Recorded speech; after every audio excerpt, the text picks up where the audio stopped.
Shalom, selamat siang Bapak Ibu dan saudara-saudari yang mengikuti pelayanan dari program Task Force Doa dan Konseling Majelis Pendidikan Kristen di Indonesia yang berkolaborasi dengan Bara Digital Ministry. Hari ini topik kita Walking with God. Narasumber kita pada hari ini adalah Bapak Handoko Ngadiman, MA, MDM. Beliau merupakan Ketua Task Force 3T Majelis Pendidikan Kristen di Indonesia. Juga sebagai Ketua Pengurus IKSA.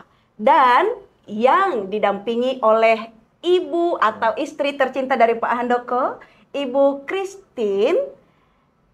Kristiana Budi Rahayu SPD. Dan Ibu Bapak ini juga adalah memiliki pelayanan pemuridan keluarga mengenai pernikahan dan parenting. Benar ya Bapak Ibu? Puji Tuhan, kita mengucap syukur Tuhan menuntun langkah Bapak dan Ibu ke tempat ini dan kita akan memulai berbincang-bincang. Namun sebelumnya, marilah kita terlebih dahulu tunduk di dalam pimpinan Allah Roh Kudus. Biarlah apa yang nanti kita sampaikan dapat memberkati Bapak Ibu yang mendengarkan. Saya akan memimpin kita di dalam doa.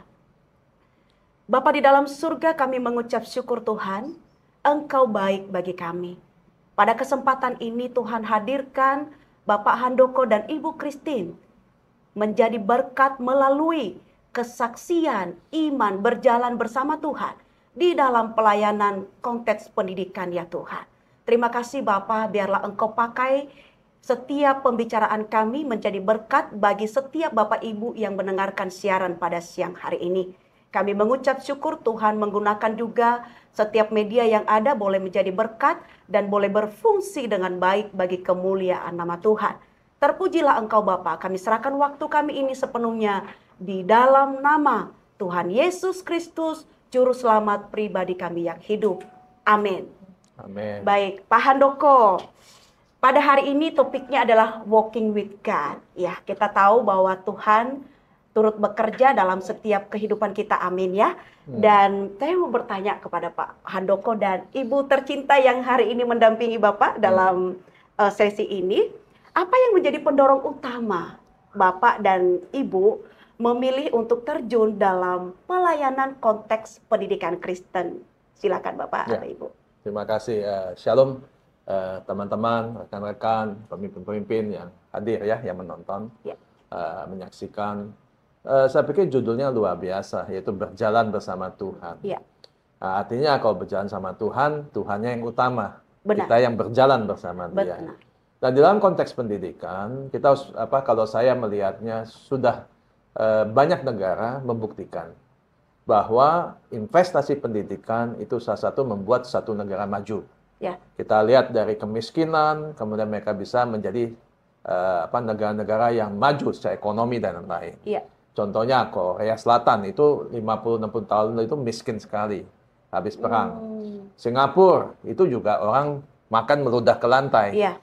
Tapi sekarang sudah sekolah universitas mereka kayak NUS, National University of Singapore dan lain-lain itu menjadi salah satu terbaik di dunia. Yeah. Hong Kong, Jepang banyak yang terpuruk waktu perang dan berhasil. Yeah. Itu sudah dibuktikan oleh banyak negara. Nah, tetapi dalam konteks kita, kalau bicara tentang berjalan dengan Tuhan, kita itu bicara pendidikan adalah apa? Ladang misi. Benar. Di mana disitulah Tuhan meletakkan siswa-siswa yang dipercayakan kepada kita. Ya. Itu untuk apa? Untuk membuka potensi mereka, membuka panggilan mereka, sehingga mereka bisa menjadi pemimpin masa depan, bisa berdampak, menjadi terang garam dan lain. Yes. Jadi kata kuncinya menurut saya adalah, kalau saya yang menyebabkan saya mau terlibat dalam hal ini adalah calling, panggilan. Yeah. Kedua adalah holy discontent. Nah, kenapa saya sebut holy discontent? Bahasa Indonesia mungkin begini. Seharusnya nggak begitu gitu loh. Misalnya daerah-daerah tertinggal.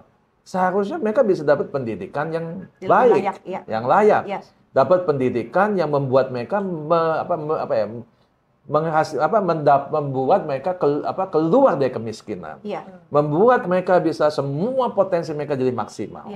Nah, semua itu kalau kita keliling bertambah ke timur Indonesia, bertambah ke kota-kota kecil, desa-desa kecil, itu tidak terjadi. Nah, ini yang menurut saya ini yang Jadi kita kalau lihat itu kita kesal nggak? Kita marah nggak? Benar. Saya percaya Tuhan akan melihat, wah kenapa ciptanya potensinya tidak tercapai? Yes.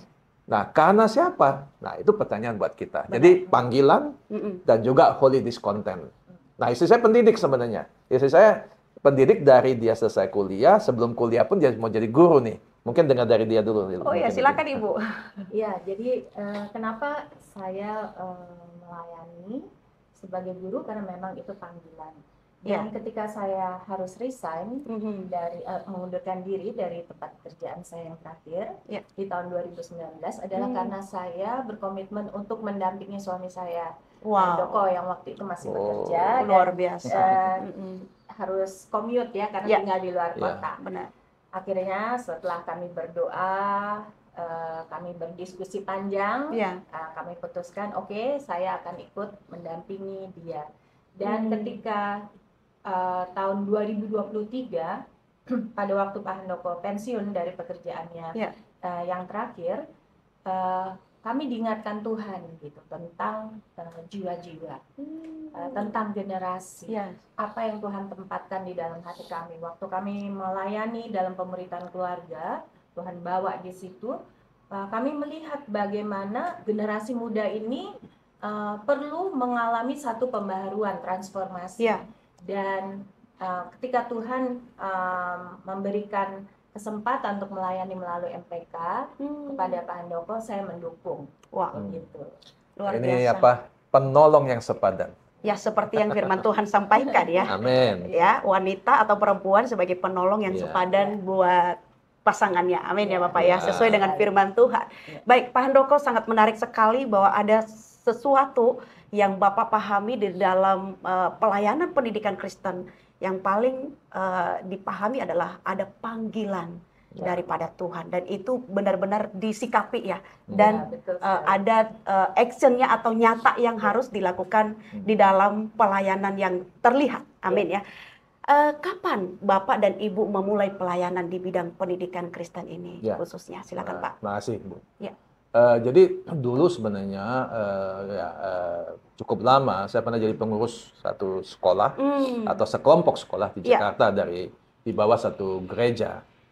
Saya diminta tanda kutip bagaimana sekolah-sekolah ini tidak minta duit lagi. Ya, kira-kira tahun berapa kira-kira Bapak ingat? 25-30 tahun yang lalu. Wow, cukup lama ya. Jadi udah tahu saya tua ya. Itu yang langsung berkaitan pendidikan. Jadi saya melihat bagaimana pendidikan itu sangat penting, tetapi juga melihat fakta-fakta pergumulan di dalam mengelola sekolah, dan juga perjuangan bagaimana Christian worldview itu bisa benar-benar menjadi satu komitmen dan konsistensi dalam pelaksanaannya. Tetapi ada 12 tahun lebih saya melayani satu NGO internasional di Indonesia untuk pengentasan kemiskinan. Di situ banyak berhubungan dengan anak-anak dari usia dini sampai dia usia kuliah. Bagaimana dari keluarga-keluarga prasejahtera keluar dari kemiskinan. Nah, di sini saya bertambah melihat bahwa peran pendidikan sebagai jendela dunia itu sangat-sangat penting. Jadi untuk orang keluar dari kemiskinan, pendidikan itu sangat penting. Ya, puji Tuhan dipercaya oleh Majelis Pendidikan Kristen untuk melayani di Task Force 3T. Ini sudah bulan ke-10 tanpa disadari. Ya, bulan Juli ini ya. 10 bulan lebih sudah. Terima kasih. Puji Tuhan ya. Luar biasa bahwa kita bukan hanya melihat ke diri kita juga harus melihat anak-anak yang masih jauh di bawah dan mereka pantas untuk menerima pendidikan yang lebih layak ya Ibu Bapak ya. Amin ya. Baik, ada hal yang paling menyentuh nggak Pak dalam pelayanan di bidang konteks pendidikan ini Kristen di Indonesia khususnya? Silakan Bapak. Ya, mungkin dalam 10 bulan ini saya sebagai pribadi keliling bersama tim dari Task Force 3T masuk ke wilayah-wilayah di banyak sekolah-sekolah anggota MPK yang mereka itu terpuruk, tertinggal, terlupakan ya. 3T. Terpuruk, tertinggal, terlupakan. Nah, disitulah saya ada kesempatan, tentu saja dengan biaya sendiri, istri saya juga ikut. Kami bersama-sama, mungkin kita tanya istri saya dulu, apa yang menyentuhnya dalam perjalanan itu? Ya, hal yang paling menyentuh di dalam pelayanan melalui bidang pendidikan ini adalah rupanya banyak sekolah-sekolah Kristen yang masih belum mengerti bagaimana memasukkan nilai-nilai atau karakter Kristiani di dalam pembelajaran ya, dalam kegiatan belajar mengajar. Dan ternyata karena hal ini mungkin masih belum dilakukan, ini yang membuat salah satu yang membuat sekolah-sekolah Kristen itu harus dikuatkan gitu ya. Dalam sebetulnya nilai-nilai karakter Kristen itu tidak hanya di dalam mata pelajaran agama, benar. tetapi bisa di semua mata pelajaran dimasuki. Di dalam semua mata pelajaran dengan cara-cara yang yang saya bilang dengan cara-cara yang sederhana sebetulnya. Itu sih yang waktu itu Tuhan bukakan melalui kunjungan-kunjungan. Kalau dari saya begini, kan judulnya kan berjalan bersama Tuhan. Ada satu orang berkata pada saya, seorang pemimpin Kristiani berkata gini, kalau kita bisa lakukan sendiri, kita nggak perlu Tuhan. Jadi kita berdoa meminta mujizat, dan mujizat itu hanya bisa terjadi kalau kita berjalan bersama Tuhan. Dengan Tuhan. Nah, kalau saya melihat yang paling menyentuh saya itu adalah stakeholder dari pendidikan itu kan ada siswa, ada guru, kepala sekolah, kemudian kepengurusan yayasan, sinode, dan lain. Nah, di lapangan kita melihat begitu banyak fakta-fakta dan juga tantangan, di mana kalau kita lihat ya teman-teman guru ini luar biasa. Itu yang menyentuh saya. Kenapa? Karena itu pelayanan yang kalau kita bilang pahlawan tanpa tanda jasa. Yang saya lihat kesejahteraannya sudah sangat kurang. Tidak diperhatikan. Kalau kita tanya berapa persen yang gajinya penuhin UMR, itu menjanjikan sekali. Dibilang kita doa gitu ya. Betul, saya sepakat doa. Tapi mereka punya keluarga. Benar. Nah, yang kedua juga saya lihat komitmennya bukan hanya dengan semua keterbatasan, tapi komitmen mereka untuk memenuhi panggilan sebagai guru mengajar dengan sungguh-sungguh. Dan tadi Christine bilang luar biasa, yaitu memberi teladan. Benar. Karena siswa itu kalau sudah gurunya juga tidak datang ke kelas, gurunya tidak pernah hadir, hadir pun ngajarnya juga terlambat, dan juga tidak bisa jadi teladan. Ya sekarang judulnya sekolah Kristen, apa yang mau dikasih lagi gitu loh. Nah, di sini paling menyentuh saya terima kasih sekali sama guru-guru itu ya. Jadi tadi pahlawan tanpa tanda jasa. Tapi seharusnya menurut saya tidak begitu. Jadi menurut saya itu menyentuh saya sekali, dan saya sangat menghargai apa yang guru-guru yang luar biasa lakukan dengan semua fakta-fakta dan tantangan di lapangan. Puji Tuhan ya Pak untuk pengalaman karena langsung ke lapangan melihat dan kita berdoa supaya guru-guru juga yang saat ini setia bahkan memberikan keteladanan Kristen kepada anak-anaknya walaupun penghasilan mereka atau upah mereka di bawah jauh sekali. Kiranya Tuhan menolong keluarga mereka juga karena mereka menyampaikan amanat agung kepada anak-anak. Dan kita menurut saya tidak kalau menurut saya jangan stop di berdoa. Tetapi kalau pengurus yayasan, pemimpin sinode dengan ini bukan hanya memperhatikan, tapi lakukan sesuatu. Invest sesuatu di dalam hidup mereka. Jadi ini perlu investasi, ini perlu pengorbanan bukan hanya dari guru, tetapi semua jenjang yang menaungi sekolah, termasuk mungkin majelis pendidikan Kristen yang sudah mencoba berkontribusi dalam hal ini.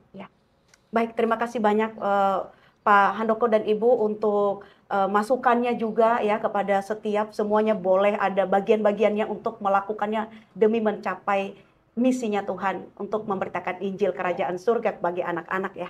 Baik, Bapak Ibu, apa momen yang terindah bagaimana intervensi Tuhan dalam hidup dan Bapak selama terjun di dalam pelayanan pendidikan Kristen ini? Silakan. Ya, ini menarik ya.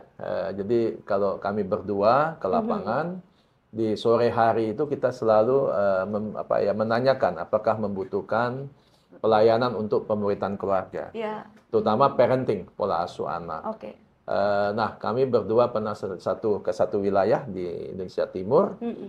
Malamnya itu kita melakukan itu pemuritan keluarga tentang parenting. Nah, di situ kita melihat begitu banyak orang tua dan juga guru bersama pasangan mereka yang sebenarnya juga punya kehausan yang luar biasa. Di zaman dengan penuh tantangan begini, kita itu kadang merasa sendirian untuk bagaimana melakukan parenting buat anak-anak kita. Apalagi bicara tentang bagaimana firman Tuhan. Benar. Melakukan sesuai kebenaran firman Tuhan. Nah, di situ yang sangat menyentuh saya adalah keterbukaan. Bahwa mereka kemudian menyatakan ini hal-hal yang mereka tidak lakukan kepada anak-anak mereka sesudah mendengar sesi atau terlibat dalam sesi tersebut. Juga ada yang tanda kutip mengakui, dan itu seorang pendeta menyatakan, oh saya bersalah pada anak saya dan saya harus nanti pulang meminta maaf pada anak saya. Jadi sebenarnya kalau menurut saya sekolah itu adalah ladang yang luar biasa. Ratusan siswa itu bukan hanya bicara siswa, tetapi orang tua yang sebenarnya memuridkan anak-anak mereka sesudah anak itu pulang ke rumah. Benar. Nah, apabila itu gagal dilakukan oleh orang tua dan juga gagal di sekolah, itu benar-benar kita kehilangan kesempatan emas buat anak-anak ini menjadi anak-anak yang takut akan Tuhan, menjadi orang-orang yang akan memimpin bangsa ini, dan juga orang yang akan berdampak dalam memenuhi panggilan dan juga potensi mereka. Jadi yang paling menyentuh saya itu bahwa ada kehausan yang luar biasa. Kadang-kadang mereka juga sampai minta didoakan dan lain-lain. Jadi luar biasa. Sebenarnya ladang pelayanan Tuhan itu luas dan sudah menguning. Benar. Mau tambahin? Silakan. Hal yang sangat indah ya, intervensi Tuhan itu terjadi ketika kami dengan anugerah Tuhan memutuskan untuk melayani melalui pemuritan keluarga. Di situ Tuhan bukakan juga bahwa itu berkaitan ternyata dengan pendidikan. Jadi semuanya itu kami melihat ketika kami melayani di sekolah, ternyata Tuhan beri kesempatan untuk menjangkau orang tua lewat pemuritan keluarga. Dalam keluarga Lalu bagaimana akhirnya itu juga karena sekolah-sekolah juga di bawah sinode biasanya, sekolah-sekolah Kristen itu juga memberikan bagi kami kesempatan yang Tuhan bukakan untuk melayani juga melalui sinode juga, Jadi karena gereja-gereja itu di bawahnya sinode, Jadi itu kesempatan yang Tuhan bukakan ya, sekaligus juga tantangan karena pastinya waktu dan kami berdua aja. Jadi ini doa kami ya, pasti Tuhan akan sediakan nanti pekerja-pekerja yang akan memberikan dukungan untuk pelayanan di pemberitaan keluarga, dalam juga konteks pendidikan, karena itu saling berkaitan menurut saya. Benar, setuju Ibu ya. Tadi Ibu sempat membahas bahwa ada juga tantangan ya di poin yang bagian ini. Saya akan juga bertanya bahwa mungkin selama melayani Bapak dan Ibu dalam dunia pendidikan, tantangan terberat yang Bapak Ibu alami dalam bentuk pernyataan Tuhan dalam situasi tersebut seperti apa Bapak? Boleh dibagikan? Ya. Saya pikir tantangan terbesar itu adalah di dalam diri kita. Jadi seorang pemimpin, kalau dia punya paradigma atau suatu mindset bahwa ini tidak mungkin terjadi, bagaimana yang di bawah-bawahnya? Dari yayasan sampai turun ke sekolah, sampai turun ke siswa. Benar. Artinya akan sangat-sangat sulit, apalagi kita bicara di wilayah 3T. Jadi tantangan terbesar menurut saya diri kita. Bagaimana kita melihat dengan berjalan dengan Tuhan bahwa pendidikan itu adalah ladang misinya Tuhan. Benar. Yang kedua adalah bagaimana kita melihat tantangan bahwa siswa-siswa ini di dalam segala kekurangan itu bisa muncul ide-ide hikmat lokal itu untuk bisa terjadi. Karena saya melihat ada yang sekolah di bawah pohon juga bisa, nggak perlu gedungnya, gitu kan. Yang penting gurunya punya dedikasi. Nah, tantangan lain saya lihat persoalan adalah bicara tentang kesejahteraan guru. Dan ini persoalan tantangan yang terbesar. Jadi kalau ditanya tantangan terbesar saya nggak punya. Kalau melihat tantangan mereka atau kesulitan mereka atau persoalan mereka punya jauh lebih besar dari kita. Jadi ya buat saya ini bukan tantangan. Nah, yang saya lihat pemimpin-pemimpin di dalam yayasan dan sinode ini sangat-sangat penting untuk mungkin kita semua ya bersama-sama untuk melihat lagi sebenarnya posisi strategis daripada intervensi pendidikan melalui pendidikan formal dan juga sekolah-sekolah pendidikan Kristen yang dipunyai oleh sinode dan juga yayasan pendidikan Kristen, itu sebenarnya sesuatu kendaraan yang Tuhan percayakan, aset yang Tuhan percaya yang luar biasa, atau beban. Nah, kalau kita melihat ini jadi beban, ya kita akan kirim bukan orang yang terbaik. Kita kirim orang-orang yang mungkin kita nggak tahu mau taruh mana ke situ, atau malah yang tidak tempat ditaruh di sana. Orang yang tidak punya passion soal pendidikan, orang yang tidak. Tetapi kalau kita melihat bahwa ini tempat yang luar biasa yang Tuhan percayakan, dan saya percaya suatu hari kita akan diminta pertanggungjawaban. Benar. Karena ini bukan bicara tentang gedung sekolah. Ini bicara tentang setiap insan siswa, ratusan ribu, yang gagal atau tidak gagal karena kegagalan sekolah, yayasan, dan juga, maaf ngomong, yaitu semua peringkat sampai gereja dan sinode. Apakah kita berhasil sebagai penata layan daripada yang Tuhan percayakan? Karena ini bicara ratusan ribu siswa. Betul. Dan itu sekian persen penduduk Indonesia yang usia emas, yang harusnya mendapat pendidikan yang baik. Dan berkarakter Kristen. Benar. Ya, sangat setuju sekali. Kiranya ini juga sebagai masukan atau pengingat bagi yang mendengar pada hari ini, khususnya para pemimpin di luar sana, gereja atau sinode, silahkan boleh memperhatikan nyatanya pendidikan Kristen di Indonesia ini. Memang itu tanggung jawab kita sebagai orang yang sudah dipanggil oleh Tuhan menjadi orang percaya. Amin. Amin ya. Bapak dan Ibu, apa closing statement yang bisa disampaikan kepada anak-anak Tuhan di luar sana juga yang memiliki kerinduan untuk melayani, terjun di dalam pelayanan konteks pendidikan Kristen? Silakan Bapak, boleh dibagikan Ibu? Silakan. Pendidikan dan kebenaran tentang Kristus itu adalah satu kesatuan, sinergi. Kalau tadi dikatakan bahwa ladang misi, di situ Tuhan menyatakan kasih-Nya untuk menjangkau generasi. Amin. Nah, bagaimana kita mensinergikan semua pihak yang terkait untuk mendukung supaya generasi-generasi yang mendatang ini mengalami transformasi, bukan hanya di bidang pikiran, tetapi juga di dalam karakter dan hasil nyata perbuatan mereka. Amin. Untuk bangsa dan negara. Amin. Ya, silakan Pak. Ya, saya sambung tentang ladang misi. Ladang misi sudah dipercayakan pada kita, dan ladang misi yang terbaik itu bukan di dalam gedung gereja menurut saya, tetapi di sekolah. Benar. Karena gedung gereja hanya dipakai di hari Minggu dan di hari tertentu. Sedangkan sekolah setiap hari. Dan waktu siswa dengan guru lebih lama daripada dengan gereja dan orang tua mereka. Benar Bapak, setuju. Jadi ini ladang misi yang sangat strategis, yang sangat luar biasa, dan yang dibutuhkan apa? Taruhlah kita nggak punya apa-apa di sana, tetapi kita punya satu, adalah guru-guru yang menjadi gambaran Yesus Kerajaan Allah di tempat di mana mereka berada. Jadi satu kata kunci adalah teladan. Kalau kita nggak punya alat bantu, kita nggak punya sapras, kita nggak punya apa-apa, mungkin nggak punya metodologi, tapi kita punya satu, yaitu keteladanan hidup. Dan keteladanan hidup itu dimulai dari kasih yang berani berkorban, yang mau berkorban. Kata kuncinya itu. Kalau kita semua lakukan itu, saya bukan menghakimi ini, saya hanya bicara tentang termasuk saya, termasuk kita semua. Kalau kita lakukan itu, bukan hanya kita ngomong ngomong-ngomong saja. Ada tindakannya. Kita lakukan dengan kasih dan berkorban. Satu orang keluar uang berapa dah? Satu orang memberikan yang terbaik yang dia bisa. Termasuk teladan hidup. Dan saya percaya akan terjadi transformasi yang luar biasa. Amin. Di Indonesia. Terima kasih Tuhan Yesus memberkati. Terima kasih Bapak dan Ibu, luar biasa untuk pengalaman dan kesaksian berjalan bersama dengan Tuhan.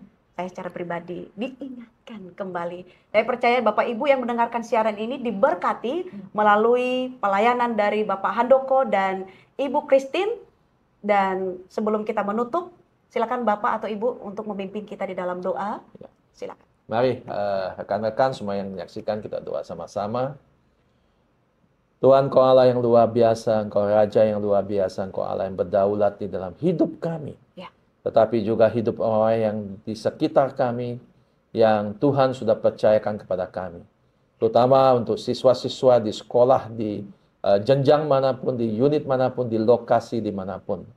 Dan biarlah Tuhan kami sebagai setiap stakeholder maupun sinode, gereja lokal, di wilayah maupun juga dari Yayasan Pendidikan Kristen maupun kami juga sebagai perangkat di sekolah, kepala sekolah, guru dan yang lainnya. Dan sebagai orang tua Tuhan, kami mau datang pada Engkau. Tuhan berkati kami, pakai kami, gujangkan kami. Untuk kami melihat tentang sesuatu yang sangat penting ini Tuhan. Bahwa kami diberi kesempatan emas, periode emas, untuk memuridkan anak-anak ini Tuhan, siswa-siswa ini. Yaitu generasi yang berpotensi luar biasa, yang punya panggilan ilahi dalam hidup mereka. Yang Kau bentuk mereka dari kandungan ibu mereka dengan luar biasa. Pakai kami, mampukan kami, ajar kami untuk berani mengambil tindakan-tindakan drastis Tuhan. Untuk mentransformasi pendidikan di Indonesia. Dan kami serahkan semua kepada Engkau, karena kami percaya bahwa bersama Engkau, berjalan bersama Engkau, kami bisa lakukan semua ini. Amin. Karena hanya dengan Engkau, dengan kasih, pengorbanan Engkau, dan juga respons kami melangkah dengan langkah iman kami, akan terjadi sesuatu yang luar biasa, Tuhan. Di tempat-tempat di mana kami berada.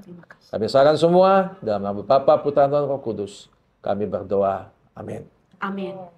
Terima kasih Bapak dan Ibu untuk siaran ini, dan kiranya Tuhan memberkati kita sekalian. Jikalau ada yang mengikuti siaran ini pertengahan dari pemaparan Bapak dan Ibu pada siang hari ini, silakan boleh mengunjungi kembali atau boleh membukanya kembali untuk utuh pendengaran kita, dan kita boleh dikuatkan, diingatkan, ditegur, dan dihiburkan melalui pengalaman Bapak Handoko dan Ibu Christine di dalam dunia pelayanan konteks pendidikan Kristen. Saya Benalia Hulu, MPK, dan juga ada teman-teman di belakang layar bersama Ibu Christine dan Bapak Handoko. Mohon undur diri. Shalom, Tuhan Yesus memberkati. Shalom. Shalom.